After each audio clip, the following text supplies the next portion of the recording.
Ladies and gentlemen, we got him. That's right. I'm back. And hello again, my podcasting friends. Have you heard about this? I'm not superstitious, but I am a little stitious. Let's do it again. I'll write it and we'll do it live. Today we're going to talk a little bit more about radio. We're going to have a little history lesson today. It's one small step for man. I have the answer. Welcome to the Pat White Show. Let's get into it.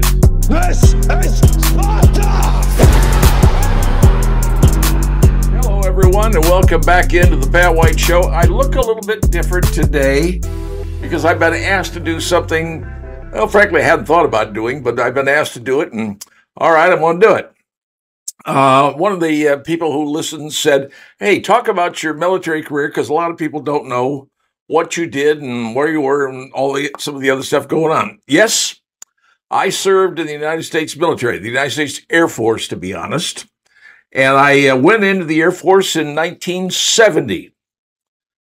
Now, if you remember correctly, right around that time in 1969, I believe it was, they had the first big draft. And that was the government said, oh, man, we got to come up with a draft here, a national draft. And it was broadcast on national TV and national radio. And I happened to be listening that day because I was working at a radio station at that time, and we carried it. And so I was listening to the national draft, and they were picking out numbers, and it was birth dates. And number one was the first ball they drew out of the bin, or whatever the heck they had them in, contained a number, and it was a birth date. And I think it was April something. I don't remember what the first number was. But anyway, I kept listening because thinking, this is going to affect me. This is part of my life. Because where the draft numbers come up, and they said, well, they're only going to call the first, 15 or 16, whatever the number was. They said, find anything beyond that, you're probably fine. You're not going to be drafted. All right, keep that in mind. So I'm listening the entire time, and here they call number 2 is at this birthday, number 3, number 4, whatever. And it kept going on, and pretty soon it got up there. And when it reached 361, they called my birth date, 361. Now, when you're that far down the totem pole, chances of being drafted are slim and none, unless, the world ends. And it didn't matter. I still wanted to serve. I still believed in my country, and I'm a military brat. My youth, and I've been around the military, and I'm living in El Paso, Texas, for crying out loud, the home of Fort Bliss, which is probably one of the biggest military reservations in the United States. And I've been around the Air Force most of my life, and I was flying at the time because I loved flying, and I just wanted to be a pilot. That's what I wanted to do. Well, through a number of situations, I managed to get into the Air Force. Now, when in college, I should point out, when my junior year, I applied for the Air Force, and I got turned down. And I didn't have the right stuff or the right grades or whatever. So I applied for the Navy, and I got accepted by the Navy, and I call it a delayed enlistment program. And the weird thing was this. Last year of college, I'd been accepted to the Navy, the flight program. I was going to be going down to Beeville, Texas, if my memory serves me. Right back then, that's when they started. And then ultimately you go to Pensacola. So I was accepted for it. And when I graduated from college, I was getting ready to go. And they said, oh, you got to come on and get another flight physical. And I said, okay, fine. Flew out to California for a flight physical. And during the physical, I had to have a dental exam. And during that exam, the crusty old dentist who examined me said that I had an overbite. And the overbite was such that he said I could not communicate on a microphone. To which I replied, excuse me, sir, but I'm a radio DJ, and that's what I do every day because that's what I was doing at the time. And I probably said it a little too smartly, which is me. So what happened was, he pinged me. He failed me on the physical. And I went over to the recruiting people and I said, here, I failed the physical. And they said, oh, gee, what are we going to do? And they couldn't do anything because I had already in flight school, failed the flight physical, and yeah, that was it. So I was discharged from the Navy, but I still wanted to serve. So applied again to the Air Force, and there's a whole other story behind that one, how that happened. But I got accepted then for the Air Force, and I reported to Officers Training School in August of 1970 in San Antonio, Texas. Now, back then, there were two officer training schools going on. It's in Randolph Air Force Base. One was on the Randolph property. The other one was at a place called Medina. Medina was another part of Randolph, and it was where it was a very nice facility, rather new, air-conditioned, all the other cool stuff. But the old school for the original cadets was in World War II barracks with no air conditioning in August. We were the last class, 7105. If anybody wants to look it up. 7105, Hoya, Squadron 8, I think it was. We were the last class that would be in the old barracks on the property at Lackland. That's where we were. So we ended up doing the first 6 weeks in an unair-conditioned barracks in the middle of August and September, and I'll tell you, down San Antonio, it gets hot and muggy. And after 6 weeks, we moved to Medina, and when the air-conditioned building was very nice, and, you get a commission. And during the, when you're in officers training school, when I get out as a shiny first lieutenant or second lieutenant, you get assigned to a base where you're going to go for undergraduate pilot training. Now, back in 1970, UPT bases were everywhere. They were in Texas and Mississippi and Georgia, in Arizona. They were everywhere. And some of the places, well, frankly, sucked, especially on the Texas-New Mexico or Texas-Mexico border and in certain areas. But the one place that everybody wanted to go to was the base in Phoenix, Arizona, called Williams Air Force Base. They call it Willie. That's what it was called. And that's where everybody wanted to go. And by fate, and I can't tell you how, my name was selected to go to Willie. So I did. Went to pilot training, graduated pilot training, and ended up flying the EC-135, the Looking Glass plane, and the KC-135. Served in the Strategic Air Command from 1970 to 1975. When the war ended, I left the active service and ultimately joined the Air National Guard and flew with them until I retired in 1995. So yes, I served my country, and I have, all right here, I retired as a command pilot. Yeah, it says command pilot right there. So, I served my country? Yes. Was I an Air Force pilot? Yes. My rank? I retired as a major. So there you go. Now you understand. Now you know what I've done. There's some other stories that go with it. Some of them are crazy and some are strange. How I got my call sign and some of those other things, that's kind of weird anyway. But I can tell you this. I was asked if I would do it again.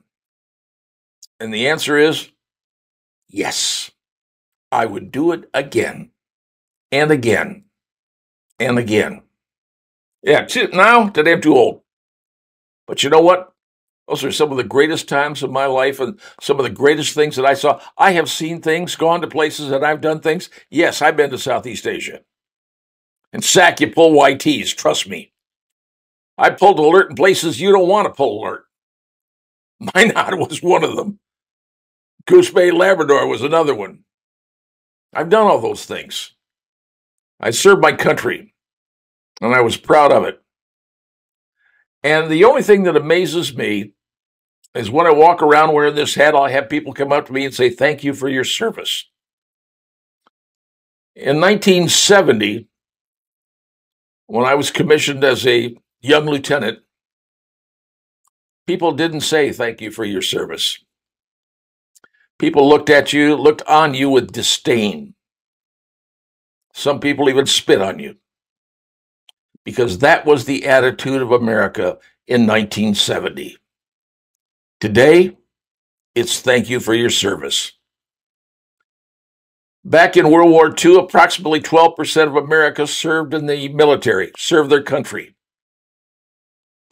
In the Vietnam era, it dropped down to about 4%. Today in America, the percentage of people who serve their country is around 1%. Those are the people who protect this country. Those are the people who I honor, because I'm one of those people. And I do it again. Coming up next.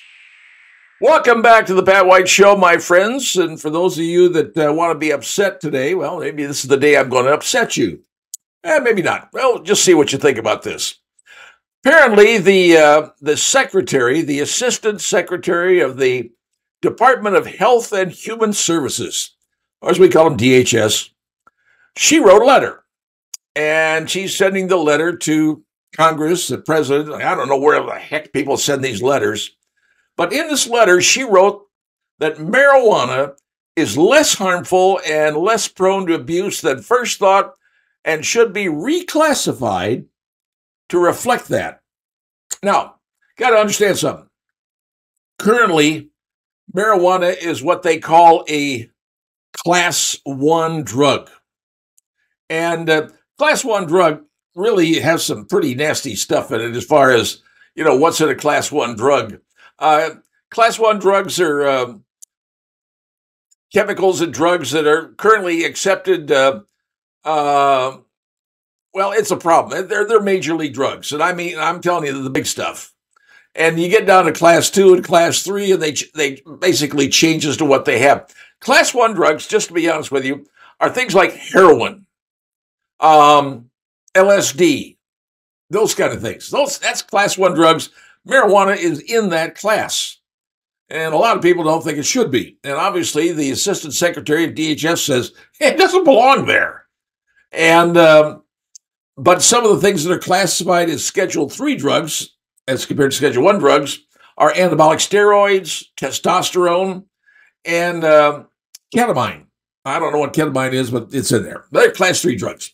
So anyway, this Assistant Secretary of DHS, she says, hey, you got to change the classification on this because marijuana has some medicinal purposes.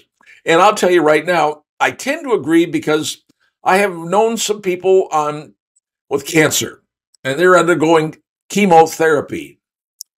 And I'll be honest with you, chemotherapy for people with cancer is no walk in the park. It leaves them devastated physically. And I know of one case where a young lady was having chemotherapy, and her mom actually, and she came back with chemotherapy, and she wouldn't eat, and she was wasting away, and it was really bad. I mean, really bad. And her mom went out and risked her own career, and in fact, she could go to prison, I guess. Her mom went out and purchased marijuana for her so that she could smoke marijuana after her chemotherapy so she could actually start eating. Because that's one of the weird things about marijuana. Apparently, you want to eat stuff. I don't know, base me, but that's what they say. So there's medicinal things that also comes out. Marijuana, and with hemp, you can make all kinds of stuff, I'm told. You manufacture all kinds of things. And apparently, in some cases, they do. But it's the form of marijuana, the medicinal part of marijuana, the tetrahydrocannabinol, THC it's called. That's the thing in marijuana that gets you high, I guess. Well, anyway, they're saying that, hey, this thing needs to be reclassified down to a Schedule 3 as compared to what's heroin and LSD is Schedule 1. Now, marijuana didn't used to be illegal. Back in the old days, I mean, we're talking turn of the century, from the 1800s to the 1900s. It was legal. Cocaine was legal back in those days. I mean, where do you think Coca-Cola came from? So, now the secretary, the assistant secretary of the DHS is saying in a 250-page report, 250 pages, hey, marijuana needs to be reclassified. And I think part of the problem with this is that so many states out there have decided to legalize marijuana for recreational purposes. Indiana currently is not one of those. Ohio is. Michigan is. We're going to see people going up to, well, I already know people are going up to Michigan and buying weed up there. Of course, you bring it back down here and you're putting yourself in a precarious position because it's illegal down here. Hey, it's still illegally federally. I mean, on a federal basis, it's federal law. Now, Biden administration says, yeah, we're not gonna arrest people and we're not gonna put people in jail just because they're users. Dealers, yeah, we're gonna go after them, but we're not gonna go after the user. And they're gonna commute sentences of people that were put in jail for just using. Well, I think that's a vote getter, but in some ways it actually makes sense when you think about it. So, marijuana is becoming, well, for lack of a better term, accepted in society. And now the Department of Health and Human Services, DHS, is saying, yeah, change the classification. Now, that's going to be up to Congress to do. That's the only people who can do it. But is Congress going to have the scones, the cojones, to make that change in federal law? I do not know. I don't know if anybody knows. But at least you've been told about it. And now you understand that even the Department of Health and Human Services is saying, you know, marijuana's got some legitimate purposes. And to tell you the truth, I agree, because I've seen it myself, especially with cancer victims. Something to think about. That's my take on it. Now you know. Coming up next. Today, we're going to discuss, among other things, politics. Well, not quite the way you think, but my particular take on this. And I want you to understand something. I am a baby boomer. Now, you folks don't know who I am. I'm a baby boomer. Now, baby boomers were born between 1946 and around 1964. And I can tell you, I'm a lot closer to 1946 than I am to the 1964. In my lifetime, I have seen presidents from Truman, Eisenhower, Kennedy, Johnson, Nixon, Ford, Carter, Reagan, Bush, HW version, Clinton, Bush, the other Bush, Obama, Trump, and now Biden. 14 presidents I have lived under. 2024, we have another presidential election. And believe me, it's been a freaking mess. You got Biden over here, you got the Republicans over here, and it has turned into tribal warfare because it's not politics, friends. It's tribal warfare. That's what we exist in. If you want to talk about Party A and Party B, that means nothing. All it means is tribes, or the D tribe and the R tribe. And they're fighting to kill each other, and they're fighting for power. That's all this is. That's all the game is. And until you understand that, you haven't figured anything out, because we're all tribes. Now, recently they had a town hall meeting with former President Trump, and it's kind of like a two-on-one thing, but it was really pleasant. They were discussing things, and frankly, in that atmosphere, Trump's pretty good. You get in front of a big crowd, you're going to throw meat at your followers. It's just, but one-on-one, he does a pretty good job, and very affable, gets along. And he was asked, and it was a question he was asked, and you knew it was going to come up. Well, Mr. Trump, Mr. President, who's going to be your vice president? Is it one of the people that are vying for your job? And he went, no. And why should he? Think about it this way. When Trump ran in 2016, he picked Mike Pence. Now, Mike and I have known each other for a number of years because back in the old days, he was a talk show host down in Indianapolis when I was a talk show host here in Fort Wayne. I've actually interviewed him. He came up to see me one time, and we did an interview on the air. So we have discussed a lot of things, and there's a relationship there. Not a big one, not a strong one, but I know Mike and he knew me, and that's kind of how it was back in the old days. Now, but Trump picked Mike Pence. That's fine. That was his choice. But it wasn't one of the people running against him on the dais where he had all the people up there. He was arguing with. So he said, and they said, well, is it going to be Nikki Haley? No. Is it going to be DeSantis? No. These people are literally there trying to take Trump down. That's what their job is. That's what politicians do. But he did say something kind of interesting. He said, no, I've already made my choice. Which got me to thinking, Wonder who he has in mind to be vice president. Now, one of the things I remember him saying is that he would be interested in a woman president, which put me back to the movie Air Force One. Harrison Ford is the president, flying Air Force One. And do you remember his vice president was a female? She did a pretty good job. She was a pretty tough chick. I was impressed. The acting style was great. She was fine. But she was the vice president. And so it got me to thinking, okay, what kind of woman would Trump pick to be vice president? Now, there's a few folks you can think of.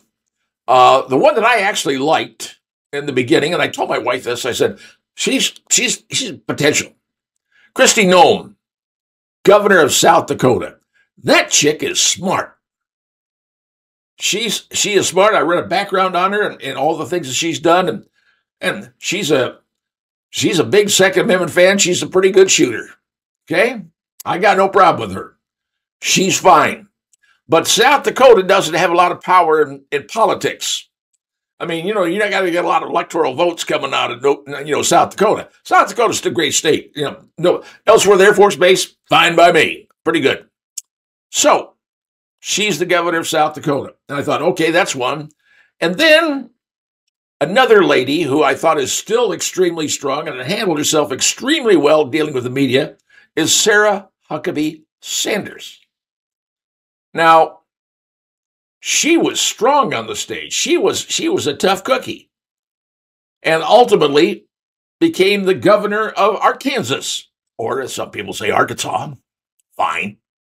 She's the governor of Arkansas. Now, once again, they say, well, can a vice president come out of Arkansas and give you a lot of votes in the Electoral College? No, but keep in mind, Bill and Hillary came out of Arkansas, and they still won. They can do it. It has happened. All right, fine. There's two ladies that nobody has mentioned. But the third one, this is the one that I find interesting because it got me to thinking when she came out, and when I first saw her on TV, I went, really? A Democrat? You're saying, what? Trump's going to nominate a Democrat for vice president? Wouldn't it mess up the Democrats if he did? Well, she started out as a Democrat because where she is from, the only people that exist are Democrats. You can't be appointed garbage collector in this particular state unless you're a Democrat. Any job. Everybody in the entire state's a Democrat. Trust me, if you've been there, you know what I'm talking about. The state is Hawaii. Everybody on Hawaii, for the most part, and I can tell you this, been there, stationed there, they're Democrats. I mean, some are really hardcore and some aren't. But Tulsi Gabbard, member of Congress, a Democrat from Hawaii. Tulsi Gabbard. And when I first saw her, I went, who the heck is this? And I went, man. And the more I listened to her, I said, wow, how could she be a Democrat? She speaks like she's got conservative values, conservative feelings. And I went, wow. She likes to surf. She's in the military. I think she's a lieutenant colonel in the Army Guard or Reserve or whatever it is, outranking me. And then ultimately she said she's leaving the Democrat Party. Okay. And I've seen her on TV. And the more she talks, the more I'm going, that's a doggone smart lady. Former Democrat. JFK was a Democrat. And I can guarantee you, knowing JFK and his policies and what have you, if he were alive today, he'd be turning in his grave saying, what? This is not the Democrat Party that I remember and I'm a part of. That's happened to so many Democrats. Now Tulsi Gabbard is saying, yep, can't do it. Party has gone way to the left. So she is now a de facto non-Democrat, non-Republican in the middle. Independent. Okay, call it that. But when she substituted for Tucker on Fox one night, I went, whoa. If he's going to allow that to happen, he knows something I don't know. So there's my point, folks. Now, I'm just guessing right here. I can't tell you I'm right. I don't know. And if anybody tells you I know, no, they don't, because I don't know. But logic says 3 ladies that may be interesting to Trump are Kristi Noem, who I think is great, Sarah Huckabee Sanders, who is also a sharp lady, and Tulsi Gabbard. And that's the one that catches my attention. Will we know down the road? Yes, we will. But that's my take. Coming up next. Hey, fellow internet travelers, welcome to the Pat White Show. And today we are going to discuss something that's kind of been forgotten in our history. When I was a kid and growing up in my younger days, one of the biggest things on television was the Miss America pageant. Yep, Bert Parks. Remember him singing, "There she is, Miss America." Anyway, that was a big thing. Everybody watched Miss America pageant because you wanted to see who Miss America was going to be. And we've had some very famous Miss Americas who became actors and television stars, and you know who they are. And but for whatever reason, the Miss America pageant fell into non-existence. And really not just non-existence. It wasn't a big thing anymore because apparently people didn't care about who was going to be Miss America or the whole pageant situation. Well, until something else that happened this past weekend, and was when they had the Miss America pageant down in Orlando, Florida. Now, it didn't really dawn on me much because I didn't really think about it, but here's the thing that caught my attention. A few days ago, I was watching some stuff on YouTube, and there was one particular thing. They talked about a young lady. Her name was Madison March, 22 years of age, graduate lieutenant. She's a lieutenant in the Air Force, a graduate of the United States Air Force Academy. You okay, fine, the Air Force, that's me, and I. And she was going to take a ride in an F-16. And it got me to wondering because basically they were saying, well, she's just trying to determine what airplane that she wants to fly because she had been granted a pilot slot, which are hard to come by in the Air Force, although they're probably going to open more of them simply because the Air Force is running out of pilots, folks. That's just the way it is. Finding good pilots, there's a lot of criterion you got to meet. You got to be good at what you do, and you got to be smart, and you got to understand aviation. Well, this young lady, and the more I read about it, she got her private pilot license at age 16. And I went, whew, I was doing the same thing. And so there she goes through all the background training you have to do, parachute training, and all the things you have to learn to climb in the back seat of an F-16 D model. Now, the D model, we used to call those B models, but in the Air 4 days. But anyway, the D model, it's 2-seater. Normally, the F-16 is a 1-seater. But the back-seater one, that's the D model. That's where the instructors sit when they're training a new F-16 pilot. Well, anyway, so she was going to get a ride in the F-16. And they had those little tiny GoPro cameras mounted in the cockpit, and you can see her. Man, she handled this one like a snake. She was good. I mean, the pilot did a high-speed takeoff, low altitude, picked up a lot of speeds, and at the end of the runway, yanked it back and did almost an unlimited climb. She's just right along going, yeah, this is cool. This is cool. You're pulling a lot of G's. You're pulling, 7, 8. Hell, let's see, F-16 goes 9 G's. And she did a great ride, and there she was, lovely young lady, blonde hair, blue eyes. And I didn't think that much about it. I said, okay, fine, I'll watch the video. And this weekend, they had the Miss America pageant down in Orlando, and lo and behold, she ends up being crowned Miss America. 22-year-old second lieutenant from the United States Air Force Academy, who's now studying her master's at the Harvard Kennedy's School of Public Policy, is now the 2024 Miss America. The first active duty Air Force officer ever to hold that title. Now, let me give you a little bit more on this thing. There were runners-up. Miss Texas was the runner-up, but of the top 5, one of the top 5 was from Fort Wayne, Indiana. That's right. There were 5, obviously the 5 final contestants. One of the 5 was Sydney Bridges, who I understand is from Fort Wayne, Indiana. She was one of the top 5 who made. I think she was number 3, but don't quote me on that. It could be wrong. But anyway, so here you have this young lady, 22, who's passed through all the stuff on Miss America. She is now the new Miss America for 2024. And I'm thinking the Air Force is going, woohoo! We got one of ours who's the Miss America. Now, here's the problem. Right now, she's got a pilot slot. Now, will she ever take the slot? I don't know, because she's studying stuff in graduate school and doing all this stuff. But she's a pretty smart lady. Pretty smart lady. And so what's the Air Force going to do with her?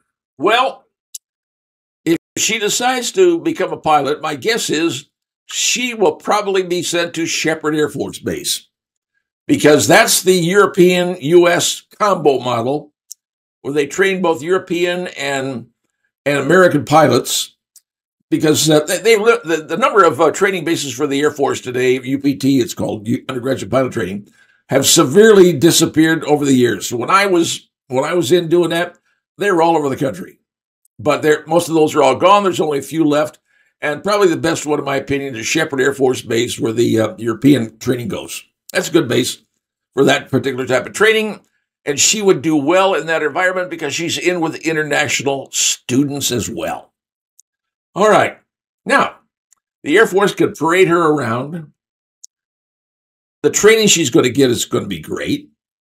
You get the Miss America flying in as an Air Force pilot. Come on, folks.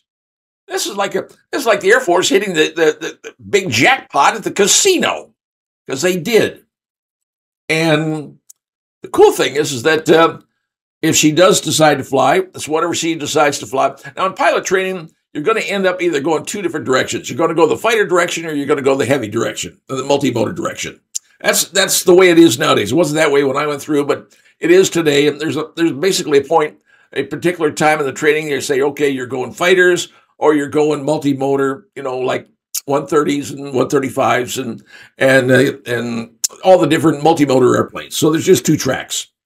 And if you go to the fighter track, you're going to start flying the T-38, which is really a cool airplane to fly. I love flying that plane. Or else you're going to start flying a twin-engine business jet. It's just how flight training works nowadays.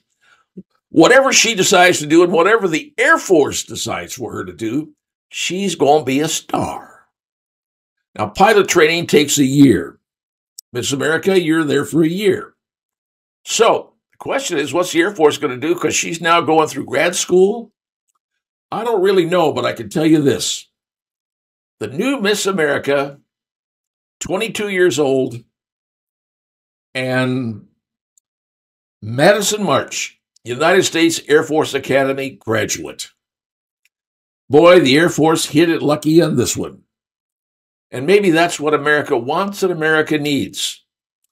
And after watching her take her F-16 ride, she was strong, folks. She was very strong. Now, that's my opinion on this whole thing. That's the way I take a look at it.